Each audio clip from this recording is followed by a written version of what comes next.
going on, everybody? I'm Jeff Kirkshin, your host of Do What You Love, and this week's guest is a personal friend of mine, a longtime coworker of my dad, Tim Kirkshin, on ESPN, but now he's doing some big things, not only on TV, but also in the podcasting world, and I'd love to get to catch up with a good friend of mine, Adnan Virk. Adnan, how are you? Jeff, it is great to see you, buddy. Listen, what's better than one Kirkshin? How about two Kirkshins? I had the great fortune, as you mentioned, to work with your dad for many years at ESPN, that we became friends, and I love everything you're doing. I love the fact that you are doing what you love, crushing it in Vegas, engaged. You have a dog, you have a house, a nephew now. It's awesome.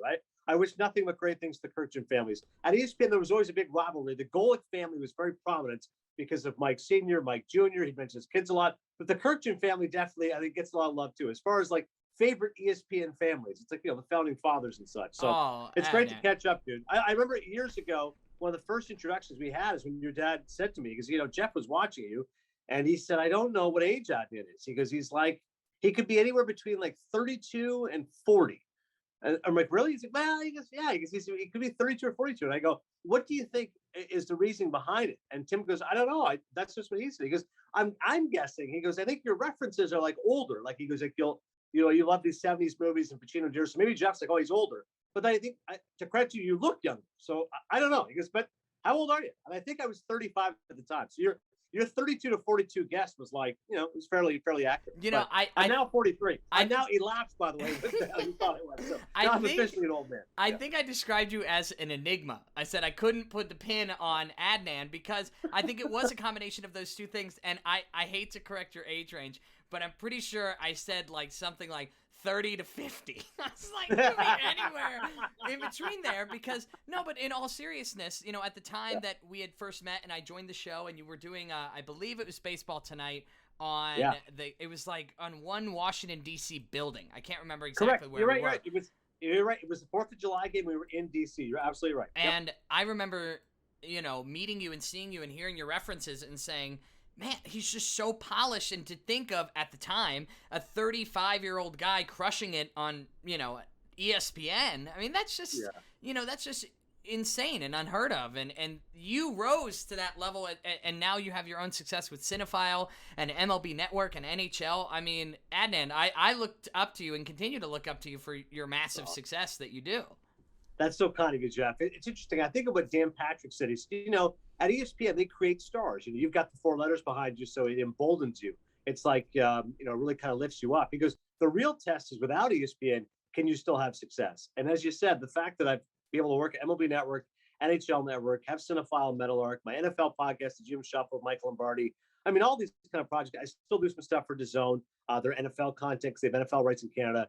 It's kind of bananas, man, because when ESPN is, like, again, like Dan Patrick said, they kind of lift you up. It's like, oh, I'm an ESPN guy. You feel like you're a made guy. You're at the club. It's all good.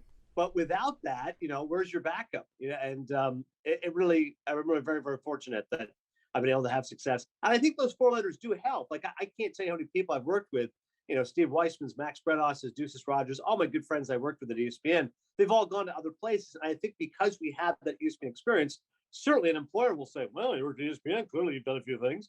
But I think you do actually get better at the job because you work with talent like your dad, like Eddie Perez, great producers like Greg Colley. So it's really been a really, really fun ride. And I'm glad to see your success as well. I remember when he went in D.C., I remember asking your dad, I'm like, well, who is Jeff more like? Is he like you or like Kathy, your mom?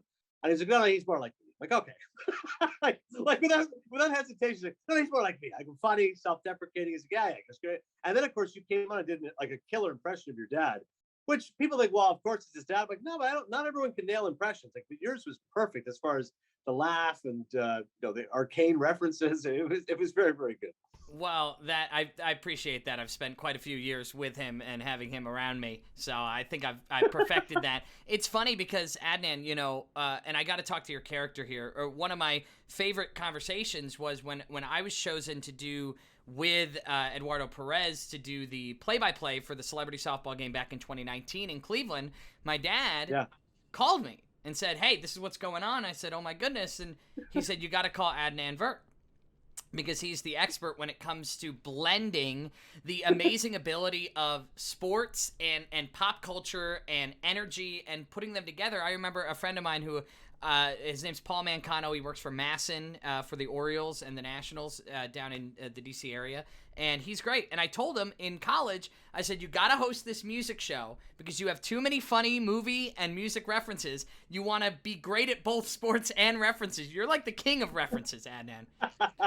Well, it's funny. It gets you into danger sometimes because if you don't make them, people are surprised. Like the other day, it was just like a Joey Wendell highlight, and the producer after was like, I would have bet $100 to make a Mr. Wendell reference, which is the Arrested Development song. I said, well, listen, if you do it every single time, it gets a little predictable. But you're right. You do at times just try to challenge yourself. You go, well, okay, what can I try to get into today's show? What's something nobody's expecting? All right, family ties. How can I get family ties in today? All right, let's see. So I think sometimes, honestly, and you know this, you just have to amuse yourself.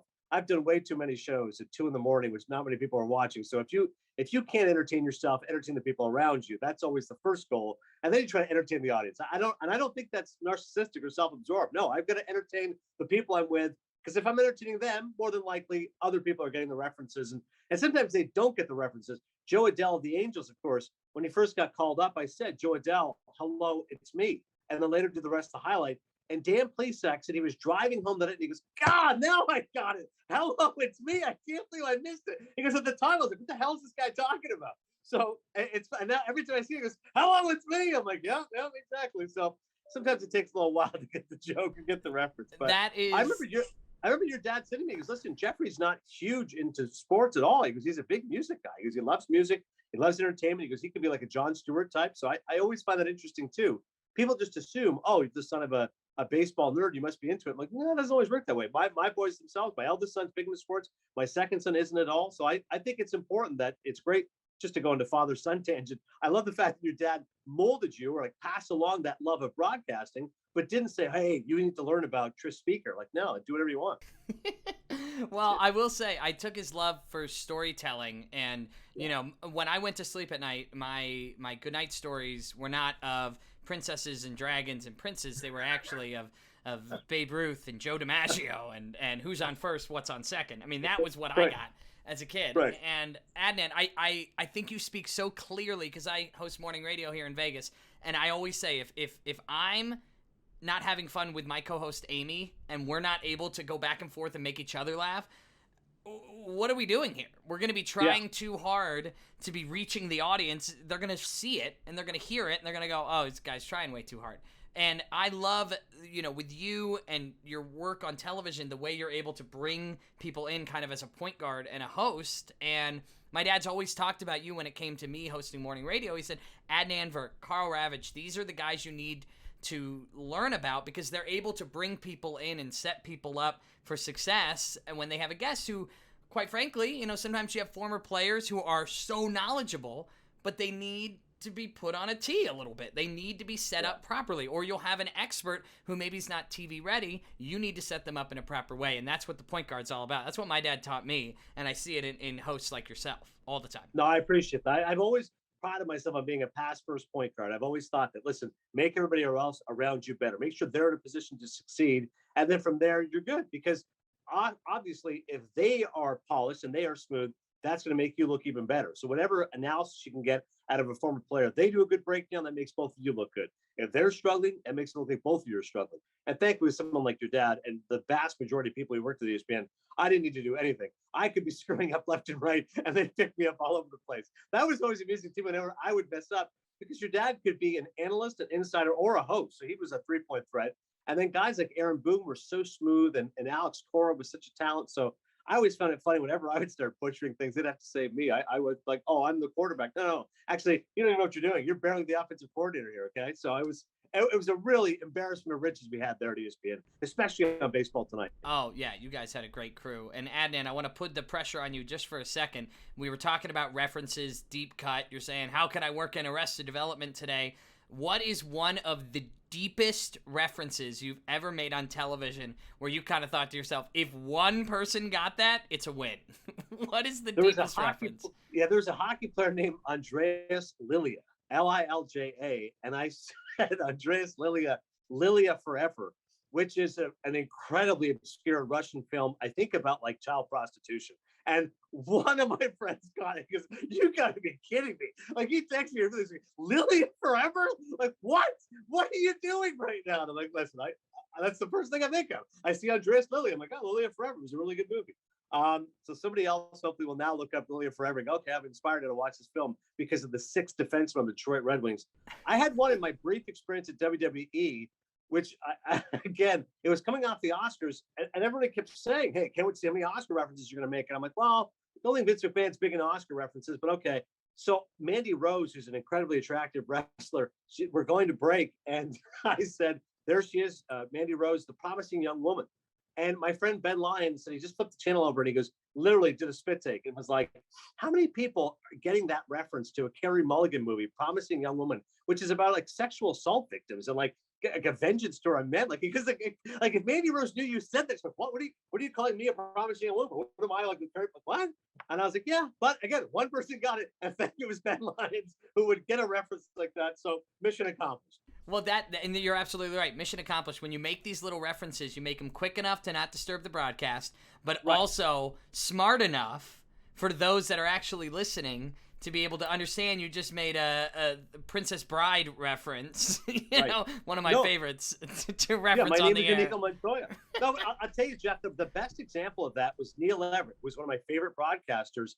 My brother was working in the States before I moved to ESPN and got the job. And he goes, "You'll never believe this." He goes, "Neil Everett just said on a home run call, he'll take him across the street to Mitch and Murray," which is a reference to Glenn Ross, one of my favorite movies. So I'm working with Neil in Los Angeles, and I said, "Listen, I don't mean to fanboy here, but I got to tell you, you're one of my favorite broadcasters," because years before I was even in America, you know, we don't get SportsCenter in Canada.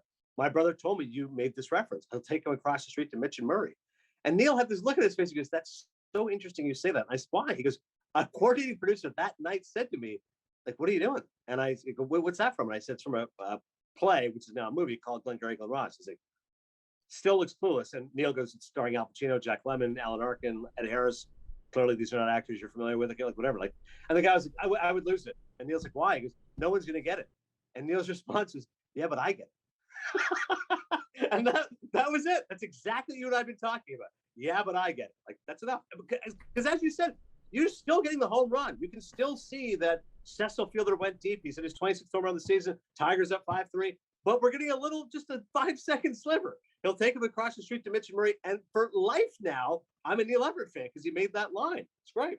I actually, and I one of my favorite references I made where went right over my co-host's head was we were talking about a local teacher here in Las Vegas that something had happened to them. They were in the news. It was a good, positive story. And his name was Mr. Holland. And at the very end, I said, Mr. Holland, I hope he played the sunset. Jeff, that's a great point because you get next level credit for not going the obvious. Like if you just said, "Can't wait for the sequel. This is the sequel to Mr. Holland's Opus." Like, all right, good. But the fact that you went specific to the movie makes it even a stronger line. Like that's tremendous. You could have easily said, "I'm sure his Opus was great," and then you're going into, Walker Hayes, some country song, and everyone's like, "I didn't get that." But if one person gets it, that makes all the difference. RichardDreyfuss, by the way, notorious prick. Like apparently a very difficult guy. Really?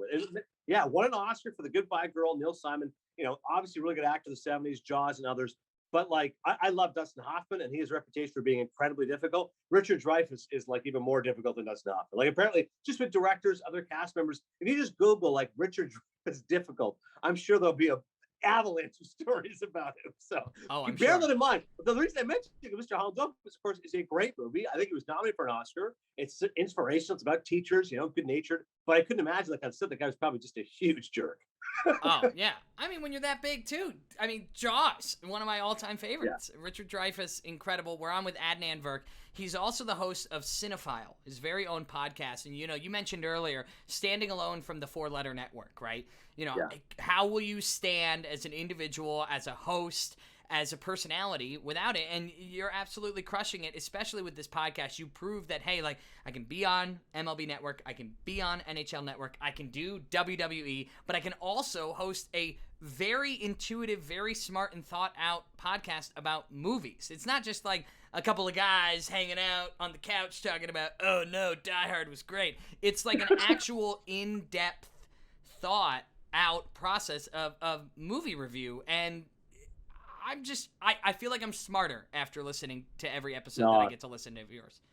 that's so sweet of you, Jeff. And it's exactly what you described, a passion project. At the time, I was getting passed over for every single radio show at ESPN, whether it was the morning show going to Trey Wingo after Mike Greenberg moved on, whether it was Danny Cannell getting the slot after Van Pelt moved on with Russillo. So I'd said to Dan Stanzik, who was my good friend there at ESPN Radio, I said, listen, I'm never going to get one of these radio shows. Like, I'm going to be filling in for the next 20 years. So why don't we do a podcast? And I said, but everyone and their grandmother has a podcast. He's like, no, but I'll produce it for you. Like, I'll do it for free. All good. Like, he goes, we'll do baseball. We'll do Roger Federer, movies, Canada, all the stuff that you're into. I'm like, well, I mean, I love Roger Federer, but not sure if that's good every week. So why don't we just do movies? I mean, ESPN does stand for Entertainment and Sports Programming Network. And we just knocked it out. Like, we literally just went in the set. Pete Genesini was our boss. Like, hey, we're going to do this podcast. Like, if you're good with that. And he was like, all right, sounds good to me. And he listened to the first one. And I didn't even realize that Dan was going to take it to him. I thought it was more like a rehearsal. So he was like, well, it's a little bit, messy here. I did talk a little fast here. I'm like, well, in my head, I'm like, I didn't even know you were going to listen to it. So sure, no problem. But he gave us his blessing, and bam, we're doing it. And it's exactly what you described. Because it's ESPN, we're just kind of like, sucking off the teat of the rest of all the ESPN empire of guests, meaning Matthew McConaughey is doing the whole car wash, meaning he's being on all these different shows. Oh, great. We'll get 10 minutes to carve it for Cinephile. No problem. Billy Bob Thornton is visiting the set. He's going to do MLB tonight. MLB baseball tonight. He's going to do First Take. He's doing Sports Center. Great. 15 minutes for Cinephile. But, and I appreciate the compliment, because I think the guests would come through and they would generally enjoy it. So Billy Bob Thornton was like, dude, I know you. Like, I knew you like movies. I did not know you were at this level. Like, this is really good. And I appreciate like the talks about Sling Blade and his great career. De Niro obviously came through. Personal highlight, the fact I got to meet him and have him on Cinephile. He seemed genuinely interested and seemed appreciative of my knowledge. But you're right. Once you leave ESPN, you go, okay, good luck now. Like, then we went to Cadence 13. And Joe was great, my producer, and Chris Corker, my boss. We couldn't get guests. Like, now it's like, before it was literally, oh, we work for ESPN. Okay, we can get Matt Damon. Now it's like, who the Cinephile? What? Like, no, I've never heard of this thing. Sorry. Right. So to your point, I had to really just rely on myself. I just had to hope the reviews were good, entertaining, fun, smart, knowledgeable, and go from there. And then Dan Levitard comes in on his white horse and says, hey, I'll take your podcast with this new company I'm starting called Meadowlark. And John Skipper has been my boss at ESPN, DAZN, and now Meadowlark for the third time. And John goes, no, I know your work. I think your podcast is great. So it's a really good reminder for you or anybody listening. The podcast starts here. Like, we were doing really well. Then it was probably down here. I'm just talking listenership. I think the quality was good, with all humility, but not many people are listening. We're in the midst of COVID. Movie theaters are shuttering. And now we're back up here. Like, now our audience is twice as much as I used to get at ESPN. Like, I'm as floored as anybody. And I'm like, okay. And I'll be honest, Jeff, there was times I was like, maybe I should just stop doing this. Like, I don't think anyone's really listening. I'm not really making much money out of this. Like, I've got other jobs. I've got 4 kids. Like, it's good. But I stuck with it just because it's such a passion project. And now, like, as you said, it actually hit. Like, people actually listen. I get feedback. I make some money off of it. It's everything I could have imagined it to be. Well, I think that's a great point for all podcasters that are listening. It's okay to have ebbs and flows. Like, my first 5 episodes of Do What You Love with Jeff Kirchin, huge. I mean, I'm talking, I was shocked. I was like, this is awesome. And that set the standard. And then like 7 or 8 in, I'm like, whoa, okay, what am I doing wrong? What is going on? How all of a sudden, we're talking deep dive.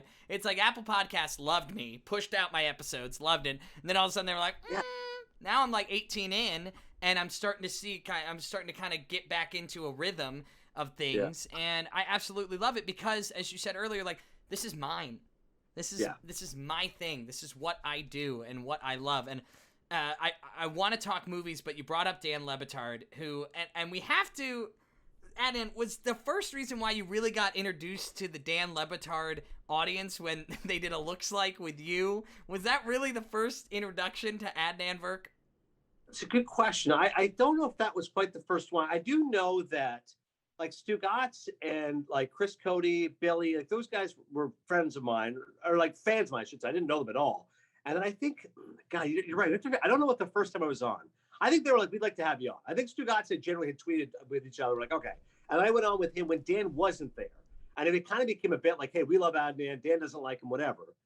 Then they did the Looks Like game, which I'd always wished I'd been a part of. And it became, it went viral. It was like me. The exact one was Adnan Virk looks like the guy in a 007 movie who shoots the evil henchman and then removes his disguise, extends a hand and says, welcome to Tangier, Mr. Bone. I believe that was the extent of it. And then that was everywhere. And I was like, oh my God, now I'm in the club. Like now they do like me. It's like, Sally Field, you like me. You really like me. So I knew that now Dan knew who I was. And then the bit which exploded was they called me once. And while I was talking, they just faded me out. And I just kept talking. I did not realize they did this. And then they called me again an hour later. And Mike Ryan goes, hey, can we do that again? I go, sure. And he goes, so it's just as if I'm talking. And then you hear me. And then they fade me out again. So they asked me a question. They're just, basically mocking the fact that no one wants to listen to me. Then it became, now I'm sticking on to the podcast. I'm Dan's adversary. And I'm amazed, Jeff, how many people bought it. Like the joke was that I was hacking the system and I was infiltrating, and Dan was aggrieved and frustrated. They're like, yeah, this is amazing. I love how angry he is at you. I'm like, you do realize this is a bit. Like I almost want to I guess like when Matt Damon is on Kimmel, and Kimmel keeps bumping him in the show. I'm like, you do realize that they're friends. But it just shows you in the world, people don't think like that. They actually thought I was hacking the system, and that Dan Le Batard does hate me, and the rest of the guys do like me, and it kind of became its own thing. So when Dan reached out to say, listen, I want Cinephile and Metal Arc, I said, yeah, but the bit's going to go away. Like, people are going to figure out now that we're actually friends. He's like, well, I think we've gotten a good 3 years out of the bit. Like, it's fine. We'll move on, and we could still maybe rehash it. Dan goes, maybe at some point you can piss me off again, and we'll go back to hating each other, but you're still a part of Metal Arc and whatever it is. But yeah, it all kind of dovetailed with the Looks Like game, which I think is, and you know this with morning radio, you have to think of so many ideas and be creative. That's one of the great bits ever, how much mileage they've gotten out of that. It's genius. I mean, it truly is. I remember listening to the Looks Like game before my dad was kind of brought into the loop to be the laugh track of it. And, I mean, just hysterical. When you talk about the bit of putting you down and so nobody could hear you, it's the same thing when people ask my dad questions on Dan Le Batard. Like, if they ask a serious baseball question, they're like, all right, Tim, we don't care. Let's go over to, do you sit and pee ever? Well, how about this? This was a conversation that you and your dad had, and then one of the many times your dad and I were just hanging out BSing, he's like, Jeffrey and I were discussing this. He said, yeah, he goes, what do you think is like the number one thing you'd want to do? The urgency when you have to pee, when you have to do a number two, when you have to drink something, like you're parched of thirst, or when you're really hungry. And I go, can we add tired? He goes, okay, fine, add to there's five. And I go, I think it's a no-brainer. He goes, okay, I go, you gotta pee. I go, I drink a lot of water. I'm peeing 12 times. Like that feeling, that urgency, like, oh, like I gotta go to the bathroom.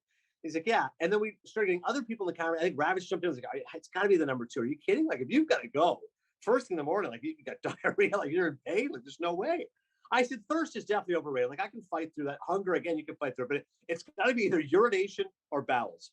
And then I was filling in one day for Dan, and we literally did an hour of just taking calls of people debating this. And at one point, Billy, the producer, goes, did you ever imagine in your career, like when you were at Ryerson University, radio and television arts, one day on a national sports network, you spent an hour debating what you're more in urge of, peeing, pooping, eating, or drinking? And it was all because of the conversation that you and your dad had.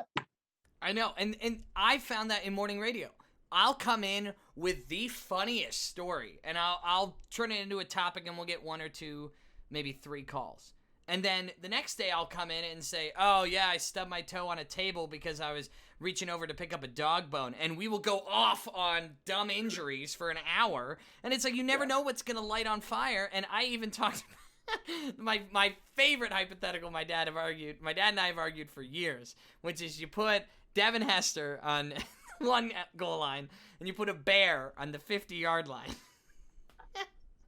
And you try to figure out, can Devin Hester score past a grizzly bear on the 50? And if I'm not mistaken, ESPN got a hold of this. I think he did it on Mike and Mike. Devin Hester got a hold of it, and he said, like, if I have a family, I'm not going to die. Like, I'm going to make it to the end line. As soon as he crosses, like, a cage goes up. It's all idiot. And this is a true story, Adnan, and it's my dad's story to tell, and I don't want to be insensitive, but it's been so many years later. So supposedly EA Sports was going to get involved in, like, maybe making a recreation of this. And then they had a bear expert ready to go on the air. And then, unfortunately, in a national park, there's somebody who was killed by a bear, like, that week. That's right. And so they were like, scratch the bit, it's over. That was like 12 years ago. I'm like, bring the bit back, folks. Come on. I think you're right. With apologies to the person who passed away, we all need a good laugh in life. Okay, I think you're right. It's been 12 years of grieving. Just for the sake of everybody else, I think we're aware that bears can't attack, bears can't kill people. This needs to happen now. I completely agree with you. That is an incredible hypothetical. And I like Hester's point. That's kind of like, you definitely had another one too, which was, I think, Rosillo. who fancies himself as an athlete, said, if Clayton Kershaw threw him 100 pitches, could he get one pitch out of the infield? And Russillo says, yes. And your dad said, there's no way. He said, zero chance. Because if Clayton Kershaw knows what's at stake, that this guy's going to go brag on national radio, he is not letting you do that. He's not going to let you make contact. No. I firmly believe that is another one hypothetical. And I asked my buddies who are all very good athletes, but a lot of them weren't baseball athletes. I got basketball players, football players. And I say, how many times can you get it in play even? My buddies are like 100 pitches, maybe like 9 or 10, maybe 15, 20. Yeah. I said, you're a joke. You go up, look at the celebrity softball game. You see DK Metcalf come up there, perhaps one of the greatest athletes on the face of the earth, and he looks like he's never played a sport in his life. I mean, come on. So, it's a different skill set. And my final favorite hypothetical I've ever done with my father is you, Adnan, or anybody, but you, Adnan, in this case, a chainsaw and a tiger. Go. What happens? I just love the idea of me juggling the chainsaw just to distract the tiger. Like he's trying to, like, oh, look at that. Adnan's going to try to entertain the tiger to death. That's what I would do. I would try to make the tiger. Also, the tiger's just belly laughing. He's like rubbing his belly laughing. Oh, my God. Yeah, good boy. Awesome. Good boy. It's a cage match, and they're cuddling in the middle of it. Oh, yeah, exactly. Adnan Virk. All right. Well, I don't want to keep you much longer because I could do 3 hours with you. Honest to God, I really could. Thanks, man. But I do want to talk movies real fast because as a movie expert like yourself, and I'm pretty sure I've asked you this question, whether it's in person or over text messages, but for you, can you give us 2 super underrated films, whether they came out recently or of all time, whatever you want to say, 2 films, 2 movies that you think people need to watch that just not a lot of people have been exposed to, because you're the expert here. Well, I appreciate that. One is a great documentary called Man on Wire. And people hear documentary, they go, huh. Then they hear it starts a French guy, they're like, huh. But I'm telling you, this documentary is fabulous. And it won the Academy Award, I believe, for Best Documentary. And it's really, really smart. It's about a guy who literally had a wire and went between the Twin Towers. And this happened. And they recreated, I mean, not exactly going across the wire, obviously, but they do it in such a smart, skillful way. And it ends up being awfully inspiring because it makes you realize that when people have these lofty dreams and lofty imaginations, anything is possible. And like at one point, the police are staring up at this guy who is literally walking back and forth, and everyone in New York is transfixed by it. And eventually they have to arrest him. That's what the police report simply said, like caused a disturbance. It just wrote "Man on Wire," which of course became the title of the document. Like, what was he doing exactly? It was a man on the wire. We couldn't know what to do, but it's a great documentary. I find it really uplifting. That's Nick Wallenda, right? The Wallenda family. I don't know if it was Nick. No, I think it was another guy. His name is Petit, I believe. I'm going to look it up right now. Oh, he's the French guy. Right. It's a French guy. Yeah. Hang on. We'll get his name right now. But yeah, the Flying Wallendas are unbelievable too, because those guys have done stuff like that as well. A young Frenchman named Philippe Petit. He stepped out on a wire illegally rigged to New York World Trade Centers. This was August 7th of 1974. The documentary came out in 2008. But he retells the story, how he did it, his accomplices. I mean, it's like watching the movie Heat, but like done as if a guy was like, because it's like a bank robbery. I gotta say, Adnan, thank goodness he's an athlete and probably pretty fit. Because if your last name's Petite and you're overweight, that's not a good look for you. Yeah, you definitely would be in massive trouble. There's no question about it. Obese at that point. And what's another one? I wanted to throw in a documentary, My Octopus Teacher on Netflix. Are you a fan of that? Ben Lyons told me to watch it last year. And I was like, what the hell is this about? He goes, trust me, you're going to like it. And once it started to get Oscar buzz, I try to see everything that gets nominated. And I go, this is amazing. Because it's literally a love story between a man and an octopus. And those images, like, I don't know how they did it. Like, it was remarkable to be able to, I don't even know the number, hundreds of hours or whatever it was to try to get that footage. And the fact that like you had to get these emotions, like I remember at one point the octopus is like scared, like runs away. Like you don't understand how many times they must have to shoot that and to cull that footage together. But I'm with you. The reason I love it is because when you've seen as many movies as I have, you praise originality. You just want something different. Well, I've never seen a love story between a grown man and an octopus. So I have either. A+ for originality. It won the Academy Award for Best Documentary. So yeah, that's a great one as well. I like it. And what's your number 2 movie that nobody's seen or not enough people have seen that everybody should see? Well, I'll tell you the one that I mentioned a lot because I was just there in Iowa for the Field of Dreams game. And Field of Dreams people definitely know. But the one that I love is 8 Men Out, which is a great baseball movie. Whenever people talk baseball movies, Field of Dreams is outstanding and widely lauded for good reason. I think Major League is as funny as it gets. It's eminently rewatchable, wonderful characters.